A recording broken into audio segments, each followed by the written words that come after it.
Le second livre des rois, chapitre 18. La 3e année d'Osée, fils d'Éla, roi d'Israël. Ézéchias, fils d'Akaz, roi de Juda, régna. Il avait 25 ans lorsqu'il devint roi, et il régna 29 ans à Jérusalem. Sa mère s'appelait Abi, fille de Zacharie. Il fit ce qui est droit aux yeux de l'Éternel, entièrement comme avait fait David son père. Il fit disparaître les hauts lieux, brisa les statues, abattit les idoles, et mit en pièces le serpent d'airain que Moïse avait fait, car les enfants d'Israël avaient jusqu'alors brûlé des parfums devant lui. On l'appelait Néhushtan. Il mit sa confiance en l'Éternel, le Dieu d'Israël, et parmi tous les rois de Juda qui vinrent après lui ou qui le précédèrent, il n'y en eut point de semblable à lui. Il fut attaché à l'Éternel, il ne se détourna point de lui, et il observa les commandements que l'Éternel avait prescrits à Moïse. Et l'Éternel fut avec Ézéchias, qui réussit dans toutes ses entreprises. Il se révolta contre le roi d'Assyrie, et ne lui fut plus assujetti. Il battit les Philistins jusqu'à Gaza, et ravagea leur territoire depuis les tours des gardes jusqu'aux villes fortes. La 4e année du roi Ézéchias, qui était la 7e année d'Osée, fils d'Éla, roi d'Israël, Salmanasar, roi d'Assyrie, monta contre Samarie et l'assiégea. Il la prit au bout de 3 ans, la 6e année d'Ézéchias, qui était la 9e année d'Osée, roi d'Israël. Alors Samarie fut prise. Le roi d'Assyrie emmena Israël captif en Assyrie, et il les établit à Chala et sur le Chabor, fleuve de Gozan, et dans les villes des Mèdes, parce qu'ils n'avaient point écouté la voix de l'Éternel leur Dieu, et qu'ils avaient transgressé son alliance, parce qu'ils n'avaient ni écouté ni mis en pratique tout ce qu'avait ordonné Moïse, serviteur de l'Éternel. La 14e année du roi Ézéchias, Sanchérib, roi d'Assyrie, monta contre toutes les villes fortes de Juda et s'en empara. Ézéchias, roi de Juda, envoya dire au roi d'Assyrie à Lachis, « J'ai commis une faute, éloigne-toi de moi. Ce que tu m'imposeras, je le supporterai. » Et le roi d'Assyrie imposa à Ézéchias, roi de Juda, 300 talents d'argent et 30 talents d'or. Ézéchias donna tout l'argent qui se trouvait dans la maison de l'Éternel et dans les trésors de la maison du roi. Ce fut alors qu'Ézéchias, roi de Juda, enleva, pour les livrer au roi d'Assyrie, les lames d'or dont il avait couvert les portes et les linteaux du temple de l'Éternel. Le roi d'Assyrie envoya de Lachis à Jérusalem vers le roi Ézéchias, Tartan, Rabsaris et Rabshaké avec une puissante armée. Ils montèrent et ils arrivèrent à Jérusalem. Lorsqu'ils furent montés et arrivés, ils s'arrêtèrent à l'aqueduc de l'étang supérieur, sur le chemin du champ du Foulon. Ils appelèrent le roi. Et Eliakim, fils de Hilkija, chef de la maison du roi, se rendit auprès d'eux avec Shebna, le secrétaire, et Joach, fils d'Azaph, l'archiviste. Rabshaké leur dit, « Dites à Ézéchias, ainsi parle le grand roi, le roi d'Assyrie. Quelle est cette confiance sur laquelle tu t'appuies? Tu as dit, il faut pour la guerre de la prudence et de la force. Mais ce ne sont que des paroles en l'air. En qui donc as-tu placé ta confiance pour t'être révolté contre moi? Voici, tu l'as placé dans l'Égypte. Tu as pris pour soutien ce roseau cassé qui pénètre et perce la main de quiconque s'appuie dessus. Tel est Pharaon, roi d'Égypte, pour tous ceux qui se confient en lui. Peut-être me direz-vous, c'est en l'Éternel, notre Dieu, que nous nous confions. Mais n'est-ce pas lui dont Ézéchias a fait disparaître les hauts lieux et les autels en disant à Juda et à Jérusalem, « Vous vous prosternerez devant cet autel à Jérusalem? Maintenant, fais une convention avec mon maître, le roi d'Assyrie, et je te donnerai 2000 chevaux si tu peux fournir des cavaliers pour les monter. Comment repousserais-tu un seul chef d'entre les moindres serviteurs de mon maître? Tu mets ta confiance dans l'Égypte pour les chars et pour les cavaliers. D'ailleurs, est-ce sans la volonté de l'Éternel que je suis monté contre ce lieu pour le détruire? L'Éternel m'a dit, monte contre ce pays et détruis-le. Eliakim, fils de Hilkija, Shebna et Joach dirent à Rabshakeh, parle à tes serviteurs en araméen, car nous le comprenons, et ne nous parle pas en langue judaïque, aux oreilles du peuple qui est sur la muraille. Rabshakeh leur répondit, est-ce à ton maître et à toi que mon maître m'a envoyé dire ces paroles? N'est-ce pas à ces hommes assis sur la muraille pour manger leurs excréments et pour boire leur urine avec vous? Alors Rabshakeh, s'étant avancé, cria à haute voix en langue judaïque et dit, écoutez la parole du grand roi, du roi d'Assyrie. Ainsi parle le roi. Qu'Ézéchiel ne vous abuse point, car il ne pourra vous délivrer de ma main.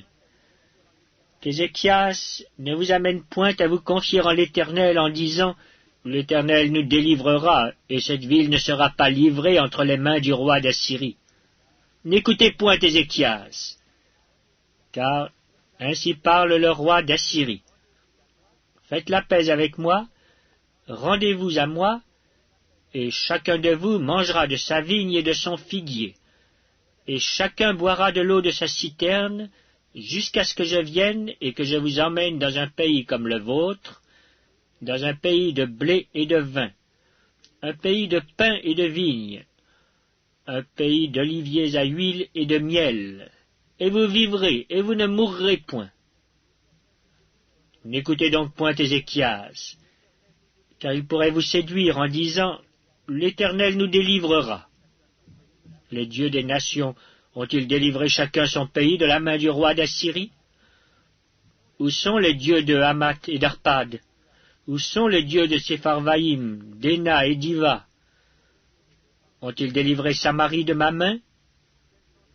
Parmi tous les dieux de ces pays, quels sont ceux qui ont délivré leur pays de ma main, pour que l'Éternel délivre Jérusalem de ma main?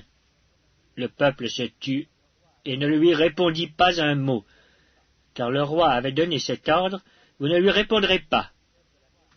Et Eliakim, fils de Hilkija, chef de la maison du roi, Shebna le secrétaire, et Joach, fils d'Asaph l'archiviste, vinrent auprès d'Ézéchias, les vêtements déchirés, et lui rapportèrent les paroles de Rabshakeh.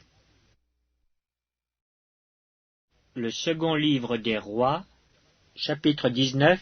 Lorsque le roi Ézéchias eut entendu cela, il déchira ses vêtements, se couvrit d'un sac, et alla dans la maison de l'Éternel. Il envoya Eliakim, chef de la maison du roi, Shebna le secrétaire, et les plus anciens des sacrificateurs, couverts de sacs, vers Ésaïe le prophète, fils d'Amos, et lui dirent, ainsi parle Ézéchias. Ce jour est un jour d'angoisse, de châtiment et d'opprobre, car les enfants sont près de sortir du sein maternel, et il n'y a point de force pour l'enfantement. Peut-être l'Éternel, ton Dieu, a-t-il entendu toutes les paroles de Rabshakeh, que le roi d'Assyrie, son maître, a envoyé pour insulter au Dieu vivant. Et peut-être l'Éternel ton Dieu exercera-t-il ses châtiments à cause des paroles qu'il a entendues. Fais donc monter une prière pour le reste qui subsiste encore. Les serviteurs du roi Ézéchias allèrent donc auprès d'Ésaïe. Et Ésaïe leur dit, voici ce que vous direz à votre maître. Ainsi parle l'Éternel. Ne t'effraie point des paroles que tu as entendues et par lesquelles m'ont outragé les serviteurs du roi d'Assyrie. Je vais mettre en lui un esprit tel que, sur une nouvelle qu'il recevra, il retournera dans son pays, et je le ferai tomber par l'épée dans son pays. Rabshakeh s'étant retiré, trouva le roi d'Assyrie qui attaquait Libna, car il avait appris son départ de Lachis. Alors le roi d'Assyrie reçut une nouvelle au sujet de Tirhaka, roi d'Éthiopie. On lui dit, « Voici, il s'est mis en marche pour te faire la guerre. » Et le roi d'Assyrie envoya de nouveau des messagers à Ézéchias en disant, « Vous parlerez ainsi à Ézéchias, roi de Juda. Que ton Dieu, auquel tu te confies, ne t'abuse point en disant, « Jérusalem ne sera pas livrée entre les mains du roi d'Assyrie. » Voici, tu as appris ce qu'ont fait les rois d'Assyrie à tous les pays, et comment ils les ont détruits. Et toi, tu serais délivré?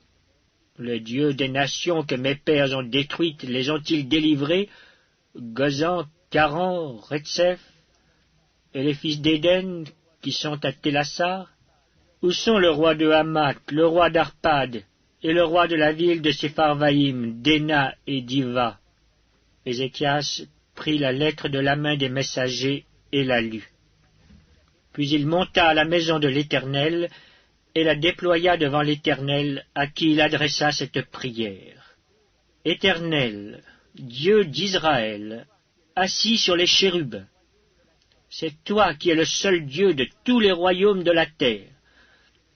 C'est toi qui as fait les cieux et la terre.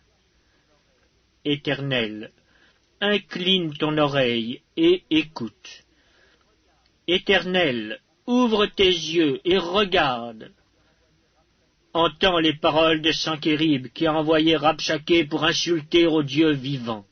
Il est vrai, ô Éternel, que les rois d'Assyrie ont détruit les nations et ravagé leur pays, et qu'ils ont jeté leurs dieux dans le feu. Mais ce n'étaient point des dieux, c'étaient des ouvrages de main d'homme, du bois et de la pierre, et ils les ont anéantis.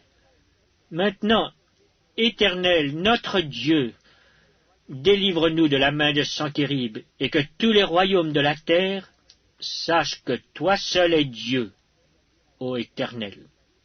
Alors Ésaïe, fils d'Amoz, envoya dire à Ézéchias, « Ainsi parle l'Éternel, le Dieu d'Israël.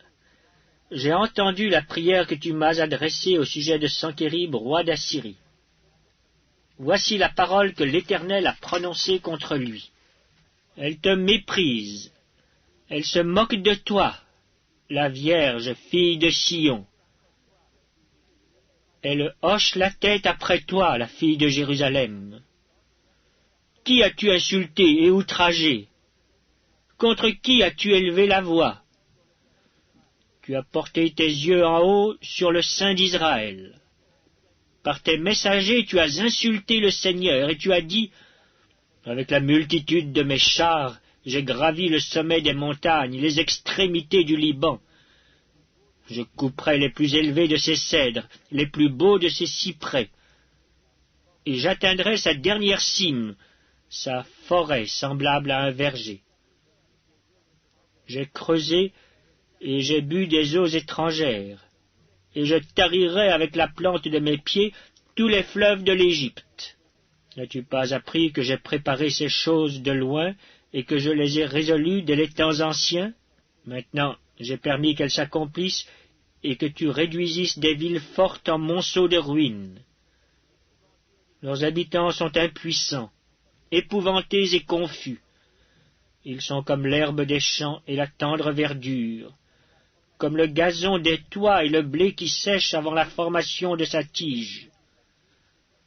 Mais je sais quand tu t'assieds, quand tu sors et quand tu entres, et quand tu es furieux contre moi, parce que tu es furieux contre moi, et que ton arrogance est montée à mes oreilles, je mettrai ma boucle à tes narines et mon mors entre tes lèvres, et je te ferai retourner par le chemin par lequel tu es venu. Que ceci soit un signe pour toi. On a mangé une année le produit du grain tombé, et une seconde année ce qui croît de soi-même. Mais la troisième année vous sèmerez, vous moissonnerez, vous planterez des vignes, et vous en mangerez le fruit. Ce qui aura été sauvé de la maison de Juda, ce qui sera resté, poussera encore des racines par-dessous, et portera du fruit par-dessus. Car de Jérusalem il sortira un reste, et de la montagne de Sion des réchappés. Voilà ce que fera le zèle de l'Éternel des armées. C'est pourquoi, ainsi parle l'Éternel sur le roi d'Assyrie. Il n'entrera point dans cette ville, il n'y lancera point de trait, il ne lui présentera point de bouclier, et il n'élèvera point de retranchement contre elle. Il s'en retournera par le chemin par lequel il est venu, et il n'entrera point dans cette ville, dit l'Éternel. Je protégerai cette ville pour la sauver, à cause de moi, et à cause de David, mon serviteur. Cette nuit-là, l'ange de l'Éternel sortit et frappa dans le camp des Assyriens 185 000 hommes. Et quand on se leva le matin, voici, c'étaient tous des corps morts. Alors Sankérib, roi d'Assyrie, leva son camp, partit et s'en retourna, et il resta à Ninive. Or, comme il était prosterné dans la maison de Nisroch son dieu, Adramélec et Charetzer ses fils le frappèrent avec l'épée et s'enfuirent au pays d'Ararat. Et Ésar-Hadon, son fils, régna à sa place. Le second livre des rois, chapitre 20. En ce temps-là, Ézéchias fut malade à la mort. Le prophète Ésaïe, fils d'Amoz, vint auprès de lui et lui dit: Ainsi parle l'Éternel. Donne tes ordres à ta maison, car tu vas mourir et tu ne vivras plus. Ézéchias tourna son visage contre le mur et fit cette prière à l'Éternel. Ô Éternel, souviens-toi que j'ai marché devant ta face avec fidélité et intégrité de cœur, et que j'ai fait ce qui est bien à tes yeux. Et Ézéchias répandit d'abondantes larmes. Ésaïe, qui était sorti, n'était pas encore dans la cour du milieu lorsque la parole de l'Éternel lui fut adressée en ces termes. Retourne, et dis à Ézéchias, chef de mon peuple. Ainsi parle l'Éternel, le Dieu de David ton père.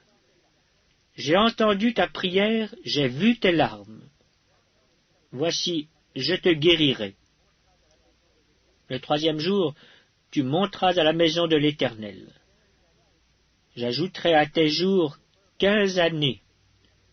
Je te délivrerai, toi et cette ville, de la main du roi d'Assyrie. Je protégerai cette ville à cause de moi, et à cause de David, mon serviteur. Ésaïe dit, prenez une masse de figues. On la prit, et on l'appliqua sur l'ulcère. Et Ézéchias guérit. Ézéchias avait dit à Ésaïe, à quel signe connaîtrai-je que l'Éternel me guérira et que je monterai le troisième jour à la maison de l'Éternel? Et Ésaïe dit, voici, de la part de l'Éternel, le signe auquel tu connaîtras que l'Éternel accomplira la parole qu'il a prononcée. L'ombre avancera-t-elle de 10 degrés ou reculera-t-elle de 10 degrés? Ézéchias répondit, c'est peu de chose que l'ombre avance de 10 degrés, mais plutôt qu'elle recule de 10 degrés. Alors Ésaïe le prophète invoqua l'Éternel, qui fit reculer l'ombre de 10 degrés sur les degrés d'Akaz où elle était descendue. En ce même temps, Bérodac Baladan, fils de Baladan, roi de Babylone, envoya une lettre et un présent à Ézéchias, car il avait appris la maladie d'Ézéchias. Ézéchias donna audience aux envoyés, et il leur montra le lieu où étaient ces choses de prix, l'argent et l'or, les aromates et l'huile précieuse, son arsenal, et tout ce qui se trouvait dans ses trésors. Il n'y eut rien qu'Ézéchias ne leur fit voir dans sa maison et dans tous ses domaines. Ésaïe le prophète vint ensuite auprès du roi Ézéchias et lui dit, « Qu'ont dit ces gens-là, et d'où sont-ils venus vers toi ?» Ézéchias répondit, « Ils sont venus d'un pays éloigné, de Babylone. » Ésaïe dit encore, « Qu'ont-ils vu dans ta maison ?» Ézéchias répondit, « Ils ont vu tout ce qui est dans ma maison. Il n'y a rien dans mes trésors que je ne leur ai fait voir. » Alors Ésaïe dit à Ézéchias, « Écoute la parole de l'Éternel. Voici, les temps viendront où l'on emportera à Babylone tout ce qui est dans ta maison et ce que tes pères ont amassé jusqu'à ce jour. Il n'en restera rien, dit l'Éternel.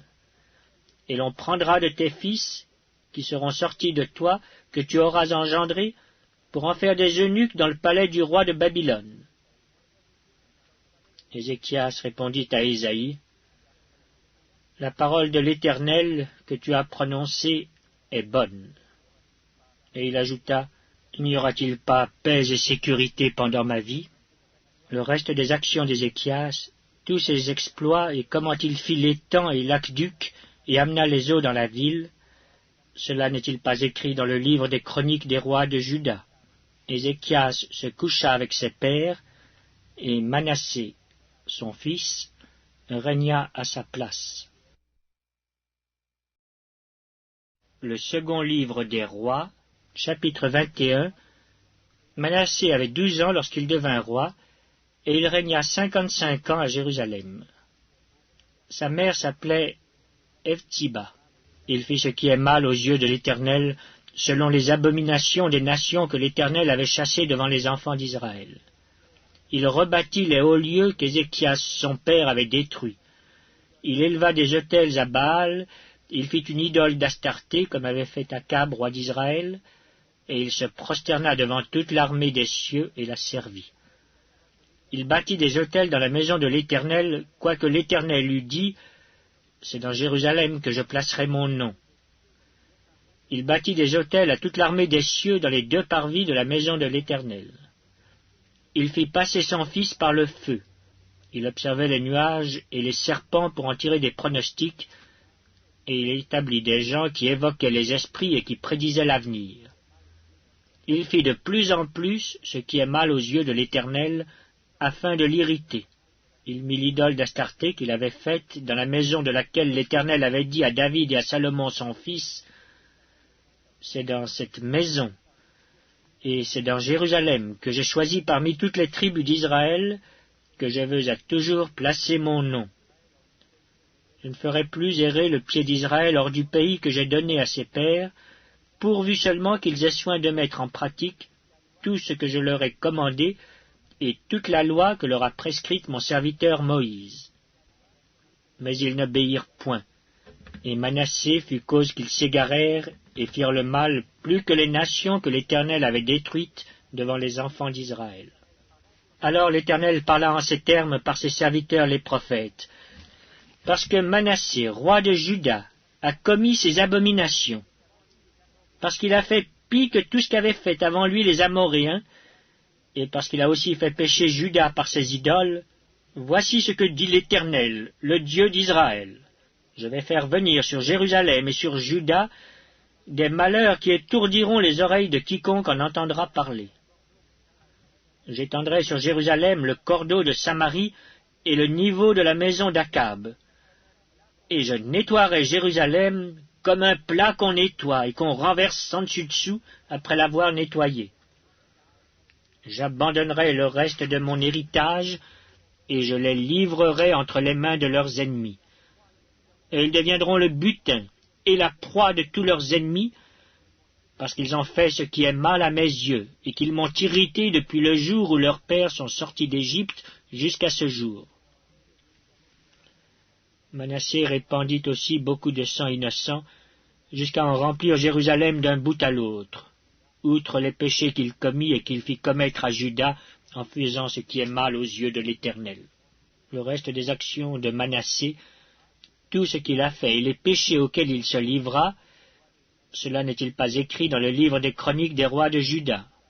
Manassé se coucha avec ses pères, et il fut enterré dans le jardin de sa maison, dans le jardin d'Uzza. Et Amon, son fils, régna à sa place. Amon avait 22 ans lorsqu'il devint roi, et il régna 2 ans à Jérusalem. Sa mère s'appelait Meshulémet, fille de Harutz, de Jotba. Il fit ce qui est mal aux yeux de l'Éternel, comme avait fait Manassé son père. Il marcha dans toute la voie où avait marché son père, il servit les idoles qu'avait servi son père, et il se prosterna devant elles. Il abandonna l'Éternel, le Dieu de ses pères, et il ne marcha point dans la voie de l'Éternel. Les serviteurs d'Amon conspirèrent contre lui, et fit mourir le roi dans sa maison. Mais le peuple du pays frappa tous ceux qui avaient conspiré contre le roi Amon, et le peuple du pays établit roi Josias, son fils, à sa place. Le reste des actions d'Amon et ce qu'il a fait, cela n'est-il pas écrit dans le livre des chroniques des rois de Juda? On l'enterra dans son sépulcre, dans le jardin d'Uza. Et Josias, son fils, régna à sa place. Le second livre des rois, chapitre 22. Josias avait 8 ans lorsqu'il devint roi, et il régna 31 ans à Jérusalem. Sa mère s'appelait Jédida, fille d'Adaja, de Botskat. Il fit ce qui est droit aux yeux de l'Éternel, et il marcha dans toute la voie de David son père. Il ne s'en détourna ni à droite ni à gauche. La 18e année du roi Josias, le roi envoya dans la maison de l'Éternel Shaphan le secrétaire, fils d'Atsalia, fils de Meshulam. Il lui dit, « Monte vers Ilkija, le souverain sacrificateur, et qu'il amasse l'argent qui a été apporté dans la maison de l'Éternel, et que ceux qui ont la garde du seuil ont recueilli du peuple. On remettra cet argent entre les mains de ceux qui sont chargés de faire exécuter l'ouvrage dans la maison de l'Éternel. Et ils l'emploieront pour ceux qui travaillent aux réparations de la maison de l'Éternel, pour les charpentiers, les manœuvres et les maçons, pour les achats de bois et de pierres de taille nécessaires aux réparations de la maison. Mais on ne leur demandera pas de compte pour l'argent remis entre leurs mains, car ils agissent avec probité. » Alors Ilkija, le souverain sacrificateur, dit à Shaphan le secrétaire, « J'ai trouvé le livre de la loi dans la maison de l'Éternel. » Et Ilkija donna le livre à Shaphan, et Shaphan le lut. Puis Shaphan le secrétaire alla rendre compte au roi et dit, « Tes serviteurs ont amassé l'argent qui se trouvait dans la maison, et l'ont remis entre les mains de ceux qui sont chargés de faire exécuter l'ouvrage dans la maison de l'Éternel. » Shaphan le secrétaire dit encore au roi, « Le sacrificateur Ilkija m'a donné un livre. » Et Shaphan le lut devant le roi. Lorsque le roi entendit les paroles du livre de la loi, il déchira ses vêtements.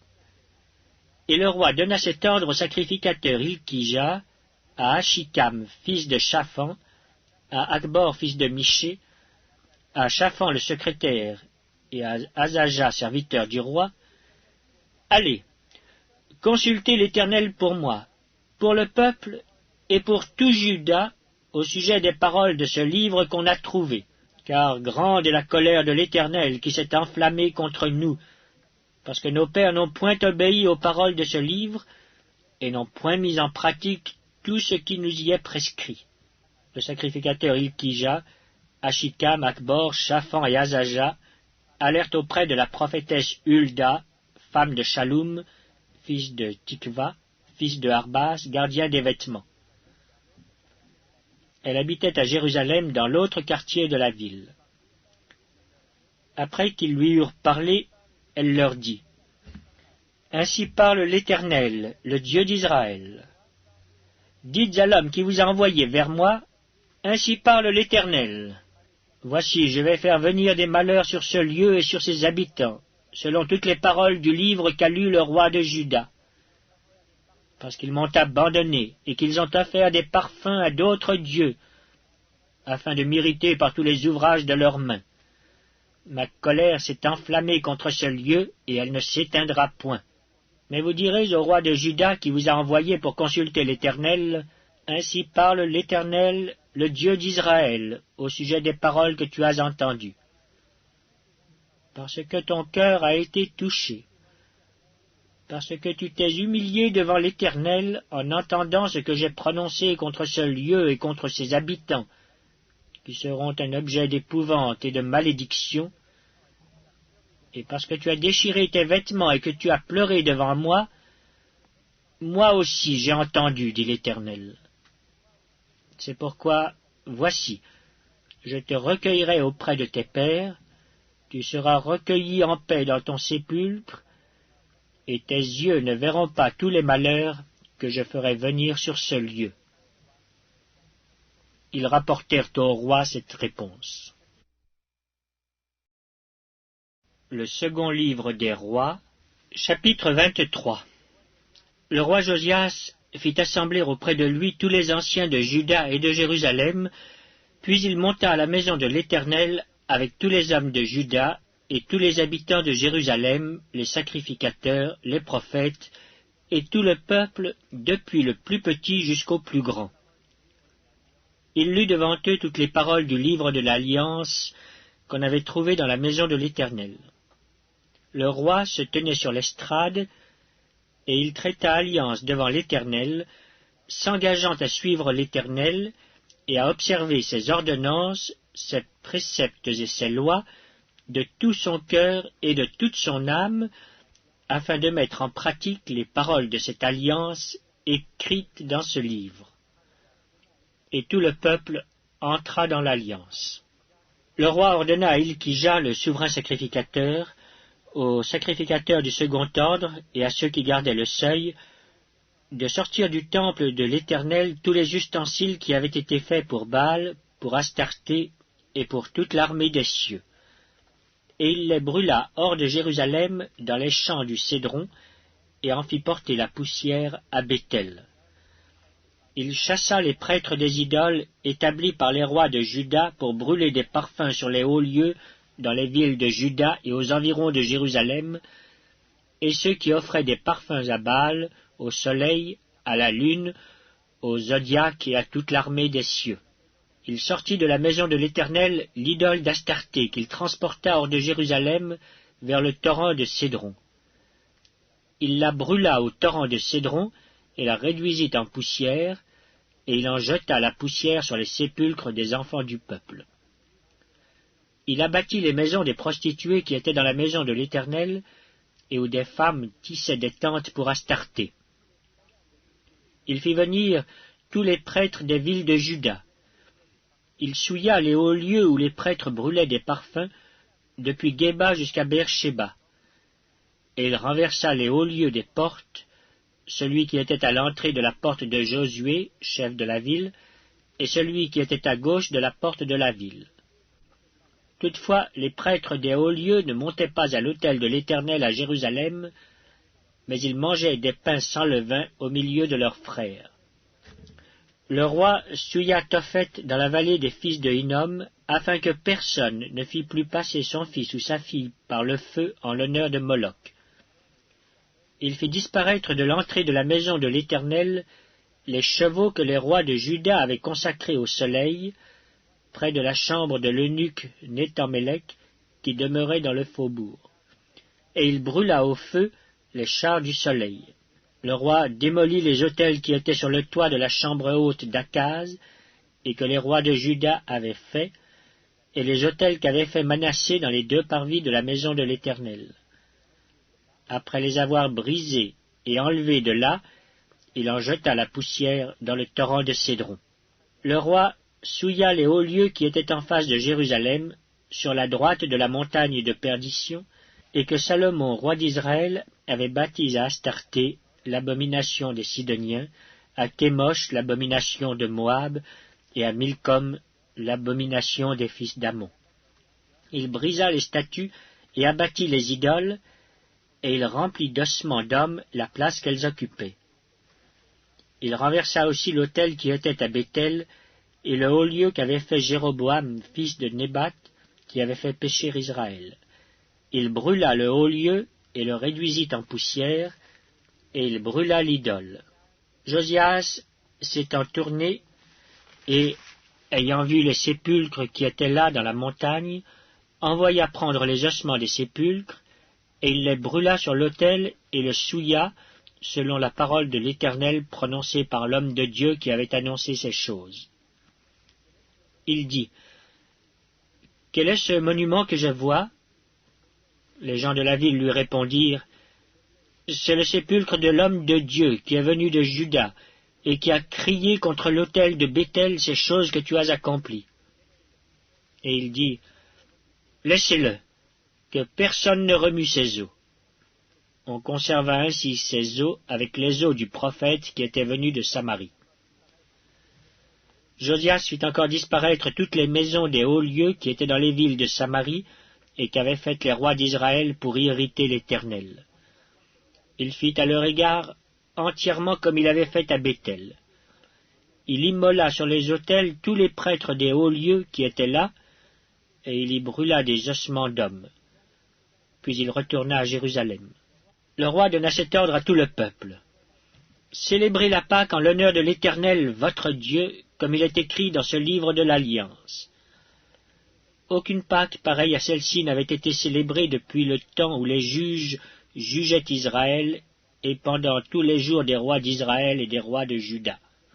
Ce fut la 18e année du roi Josias qu'on célébra cette Pâque en l'honneur de l'Éternel à Jérusalem. De plus, Josias fit disparaître ceux qui évoquaient les esprits et ceux qui prédisaient l'avenir, et les téraphim, et les idoles, et toutes les abominations qui se voyaient dans le pays de Juda et à Jérusalem, afin de mettre en pratique les paroles de la loi, écrites dans le livre que le sacrificateur Ilkija avait trouvé dans la maison de l'Éternel. Avant Josias, il n'y eut point de roi qui, comme lui, revint à l'Éternel de tout son cœur, de toute son âme et de toute sa force, selon toute la loi de Moïse. Et après lui, il n'en a point paru de semblable. Toutefois, l'Éternel ne se désista point de l'ardeur de sa grande colère dont il était enflammé contre Juda, à cause de tout ce qu'avait fait Manassé pour l'irriter.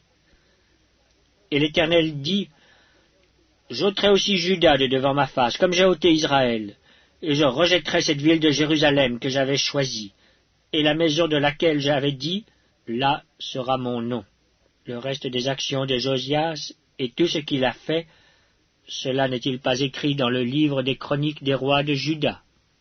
De son temps, Pharaon Nécho, roi d'Égypte, monta contre le roi d'Assyrie vers le fleuve de l'Euphrate. Le roi Josias marcha à sa rencontre, et Pharaon le tua à Megiddo dès qu'il le vit. Ses serviteurs l'emportèrent mort sur un char, ils l'amenèrent de Megiddo à Jérusalem, et ils l'enterrèrent dans son sépulcre. Et le peuple du pays prit Joachaz, fils de Josias. Ils l'oignirent et le firent roi à la place de son père. Joachaz avait 23 ans lorsqu'il devint roi, et il régna 3 mois à Jérusalem. Sa mère s'appelait Amutal, fille de Jérémie, de Libna. Il fit ce qui est mal aux yeux de l'Éternel, entièrement comme avaient fait ses pères. Pharaon Nécho l'enchaîna à Ribia, dans le pays de Hamath, pour qu'il ne régnât plus à Jérusalem, et il mit sur le pays une contribution de 100 talents d'argent et d'1 talent d'or. Et Pharaon Nécho établit roi Éliakim, fils de Josias, à la place de Josias son père, et il changea son nom en celui de Joachim. Il prit Joachaz qui alla en Égypte et y mourut. Joachim donna à Pharaon l'argent et l'or, mais il taxa le pays pour fournir cet argent, d'après l'ordre de Pharaon. Il détermina la part de chacun et exigea du peuple du pays l'argent et l'or qu'il devait livrer à Pharaon Nécho. Joachim avait 25 ans lorsqu'il devint roi, et il régna 11 ans à Jérusalem. Sa mère s'appelait Zébuda, fille de Pédaja, de Ruma. Il fit ce qui est mal aux yeux de l'Éternel, entièrement comme avaient fait ses pères. Le second livre des rois, chapitre 24. De son temps, Nebuchadnezzar, roi de Babylone, se mit en campagne. Joachim lui fut assujetti pendant 3 ans, mais il se révolta de nouveau contre lui. Alors l'Éternel envoya contre Joachim des troupes de Chaldéens, des troupes de Syriens, des troupes de Moabites et des troupes d'Ammonites. Il les envoya contre Juda pour le détruire, selon la parole que l'Éternel avait prononcée par ses serviteurs les prophètes. Cela arriva uniquement sur l'ordre de l'Éternel, qui voulait ôter Juda de devant sa face, à cause de tous les péchés commis par Manassé, et à cause du sang innocent qu'avait répandu Manassé, et dont il avait rempli Jérusalem. Aussi l'Éternel ne voulut-il point pardonner. Le reste des actions de Joachim et tout ce qu'il a fait, cela n'est-il pas écrit dans le livre des chroniques des rois de Juda? Joachim se coucha avec ses pères, et Joachim, son fils, régna à sa place. Le roi d'Égypte ne sortit plus de son pays, car le roi de Babylone avait pris tout ce qui était au roi d'Égypte, depuis le torrent d'Égypte jusqu'au fleuve de l'Euphrate. Joachim avait 18 ans lorsqu'il devint roi, et il régna 3 mois à Jérusalem. Sa mère s'appelait Nehushta, fille d'Elnathan de Jérusalem. Il fit ce qui est mal aux yeux de l'Éternel, entièrement comme avait fait son père. En ce temps-là, les serviteurs de Nebuchadnezzar, roi de Babylone, montèrent contre Jérusalem, et la ville fut assiégée. Nebuchadnezzar, roi de Babylone, arriva devant la ville pendant que ses serviteurs l'assiégeaient. Alors Joachim, roi de Juda, se rendit auprès du roi de Babylone avec sa mère, ses serviteurs, ses chefs et ses eunuques. Et le roi de Babylone le fit prisonnier la 8e année de son règne. Il tira de là tous les trésors de la maison de l'Éternel et les trésors de la maison du roi, et il brisa tous les ustensiles d'or que Salomon, roi d'Israël, avait fait dans le temple de l'Éternel, comme l'Éternel l'avait prononcé. Il emmena en captivité tout Jérusalem, tous les chefs et tous les hommes vaillants, au nombre de 10 000 exilés, avec tous les charpentiers et les serruriers. Il ne resta que le peuple pauvre du pays.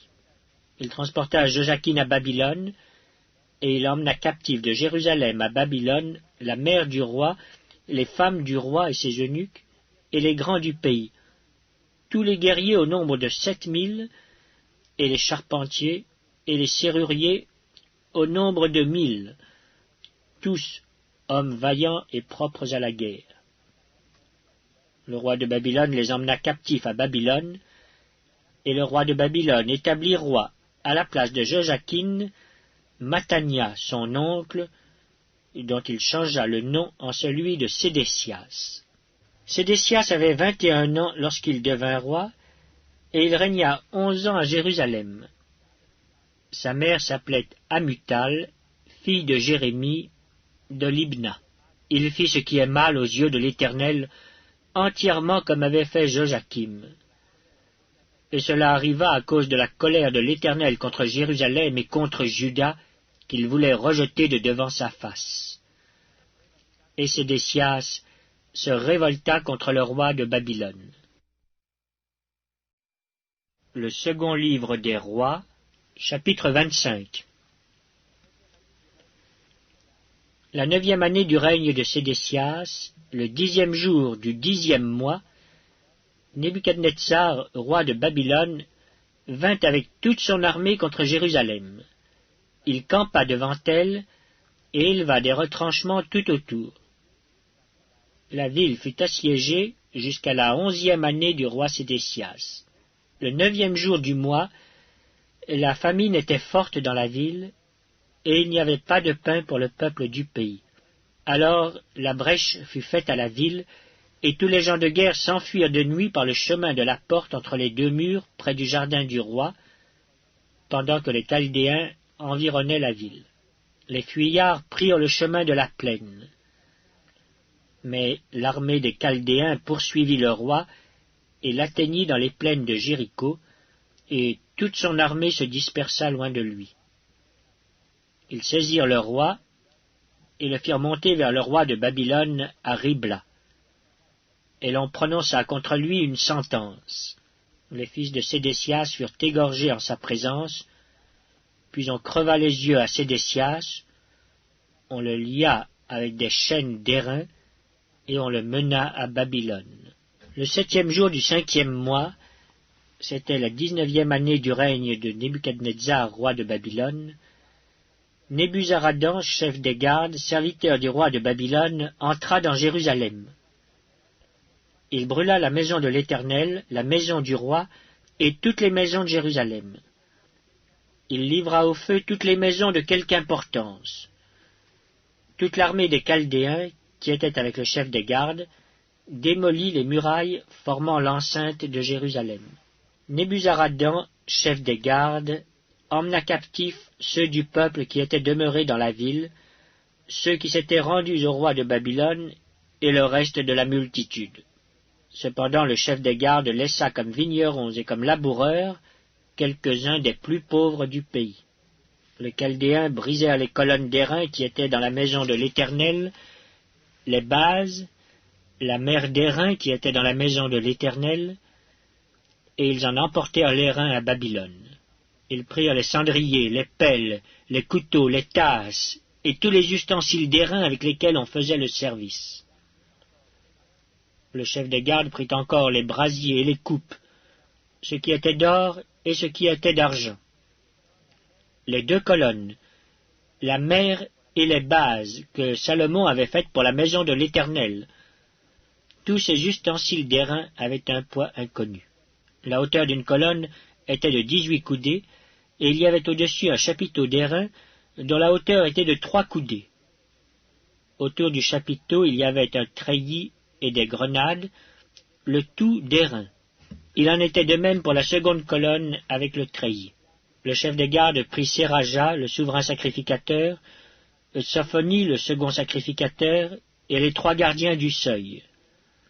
Et dans la ville, il prit un eunuque qui avait sous son commandement les gens de guerre. 5 hommes qui faisaient partie des conseillers du roi et qui furent trouvés dans la ville, le secrétaire du chef de l'armée qui était chargé d'enrôler le peuple du pays, et 60 hommes du peuple du pays qui se trouvèrent dans la ville. Nebuzaradan, chef des gardes, les prit et les conduisit vers le roi de Babylone à Ribla. Le roi de Babylone les frappa et les fit mourir à Ribla, dans le pays de Hamath. Ainsi, Juda fut emmené captif loin de son pays, et Nebuchadnezzar, roi de Babylone, plaça le reste du peuple, qu'il laissa dans le pays de Juda, sous le commandement de Guédalia, fils d'Achikam, fils de Shaphan. Lorsque tous les chefs des troupes eurent appris, eux et leurs hommes, que le roi de Babylone avait établi Guédalia pour gouverneur, ils se rendirent auprès de Guédalia à Mitzpa, savoir Ismaël, fils de Nétania, Joshanan, fils de Caréac, Séraja, fils de Tanumet, de Netopha, et Jaazania, fils du Maacatien, eux et leurs hommes. Guédalia leur jura, à eux et à leurs hommes, et leur dit, « Ne craignez rien de la part des serviteurs des Chaldéens. Demeurez dans le pays, servez le roi de Babylone, et vous vous en trouverez bien. » Mais au 7e mois, Ismaël, fils de Nétania, fils d'Élishama, de la race royale, vint accompagné de 10 hommes, et ils frappèrent mortellement Guédalia, ainsi que les Juifs et les Chaldéens qui étaient avec lui à Mitzpa. Alors tout le peuple, depuis le plus petit jusqu'au plus grand, et les chefs des troupes, se levèrent et s'en allèrent en Égypte, parce qu'ils avaient peur des Chaldéens. La 37e année de la captivité de Joachim, roi de Juda, le 27e jour du 12e mois, Évil-Mérodach, roi de Babylone, dans la première année de son règne, releva la tête de Joachim, roi de Juda, et le tira de prison. Il lui parla avec bonté, et il mit son trône au-dessus du trône des rois qui étaient avec lui à Babylone. Il lui fit changer ses vêtements de prison, et Joachim mangea toujours à sa table tout le temps de sa vie. Le roi pourvut constamment à son entretien journalier tout le temps de sa vie.